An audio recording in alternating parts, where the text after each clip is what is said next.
Akhil Bharatiya Congress committee के सचिव आलोक शर्मा ने केंद्र की सरकार पर निशाना साधा और कहा कि युवाओं को 2 करोड़ नौकरी देने का केंद्र सरकार ने वादा किया था, जिसे पूरा नहीं किया गया। युवाओं से केंद्र की सरकार ने धोखा किया है। देश और प्रदेश में युवाओं में नशा बड़ी तेजी से फैलता जा रहा है। हिमाचल प्रदेश में भी युवा नशे के दलदल में फंसते जा रहे हैं।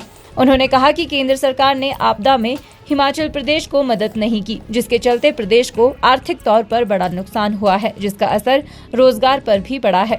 आलोक शर्मा ने कहा कि यूथ कांग्रेस ने देश भर में नशे के खिलाफ मुहिम छेड़ी है। नौकरी दो, नशा नहीं अभियान शुरू किया गया है और नशे को लेकर युवाओं में जागरूकता पैदा की जा रही है।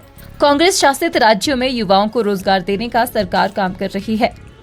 यूथ कांग्रेस पूरे देश भर में नई प्रतिभाओं के चयन के लिए,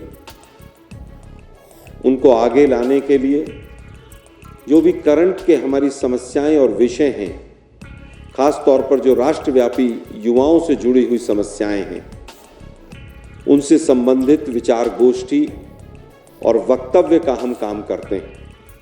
आज उसी दिशा में हिमाचल प्रदेश इस देवभूमि के विभिन्न क्षेत्रों से आए हुए तमाम प्रतियोगियों ने सुबह से अभी तक हिस्सा लिया। उस प्रतियोगिता में सबको बोलने का मौका मिला। आईवाईसी का एक जो मुख्य प्रोग्राम चल रहा है कि नौकरी दो, नशा नहीं, इसी के ऊपर आज का वक्तव्य पूरा आधारित था। और मुझे बहुत खुशी है ये बताते हुए कि हमारे जो युवा साथी हैं वो न केवल हिमाचल से संबंधित बल्कि राष्ट्रव्यापी जो समस्याएं हैं उनसे संबंधित तमाम चीज़ों से भली भांति परिचित हैं। जिस तरह के वक्तव्य इन्होंने दिए, जिस तरह के आंकड़े अपने वक्तव्यों में प्रस्तुत किए, उससे पता चलता है कि वो पूरी तरह से इस समस्या से वाकिफ हैं। यूथ कांग्रेस को ये प्रोग्राम क्यों लॉन्च करना पड़ा, ये विषय क्यों लेना पड़ा, ये किसी से छुपा हुआ नहीं। तो इन्होंने बहुत बड़े बड़े वायदे किए कि हम 2 करोड़ रोजगार देंगे, और हालत ये थी कि देश के प्रधानमंत्री जब नारे देते थे उस समय पर मंच से, तो उनका एक बहुत बड़ा नारा था, मर जवान मर किसान।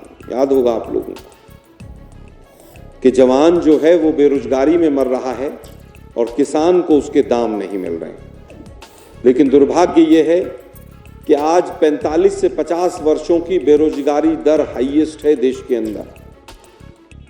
जो हमारी तमाम संस्थाएं हैं, चाहे वो ILO हो, CMI के आंकड़े हों, सभी बताते हैं कि रोजगार देना तो दूर की बात है, रोजगार छीनने का काम इस सरकार ने किया। आज हालत ये है कि हिमाचल का युवा जो सबसे ज़्यादा आर्मी में, डिफेंस में जाता था, वहाँ पर अग्निवीर जैसी योजना ले आए। जिस तरह से 2 बार यहाँ पर प्राकृतिक आपदा के बाद भी केंद्र सरकार ने इस प्रदेश की मदद नहीं की, जिससे टूरिज्म जो मेन सेक्टर है यहाँ पर रोजगार का, उस पर भी नकारात्मक प्रभाव पड़ा। आज हालत ये है कि लगभग 50 करोड़ लोग ऐसे हैं जिन्होंने रोजगार मिलेगा या नहीं मिलेगा उसके ऊपर खोज भी बंद कर दी, और बेरोजगारी की सबसे बड़ी मार महिलाओं के ऊपर पड़ी। खास तौर पर जो कामकाजी महिलाएं थी, कोरोना के बाद वो घर बैठ गई। इस सरकार के पास विभाजनकारी एजेंडे के अलावा और पंडित नेहरू से लेकर और तमाम विपक्षियों को कोसने के अलावा कोई प्रोग्राम नहीं। मनरेगा जैसी योजना में, जिसको मोदी जी ने संसद में खड़े होकर कहा था कि ये कांग्रेस की विफलताओं का जीता जागता स्मारक है, हालत ये है कि उसके अंदर लगातार रजिस्ट्रेशन बढ़ रहा है। MSMEs बंद हो रही, स्किल डेवलपमेंट के तमाम प्रोग्राम बंद हो रहे हैं। करोड़ों लोग अप्लाई करते हैं, उसके बाद हजारों में नौकरियां निकलती हैं। हालत यह है कि जो मेन ऑर्गेनाइजेशंस केंद्र सरकार के अधीन हैं, चाहे वो UPSC हो, चाहे SSC हो, चाहे तमाम बैंकिंग बोर्ड हो, सबके अंदर घपलों की खबर सुनाई देती है। आलोक शर्मा ने शिमला में आयोजित यंग इंडिया के बोल सीजन 5 हिमाचल प्रदेश युवा कांग्रेस प्रतियोगिता के विजेताओं को सम्मानित भी किया। आप देख रहे हैं हिमाचल न्यूज़।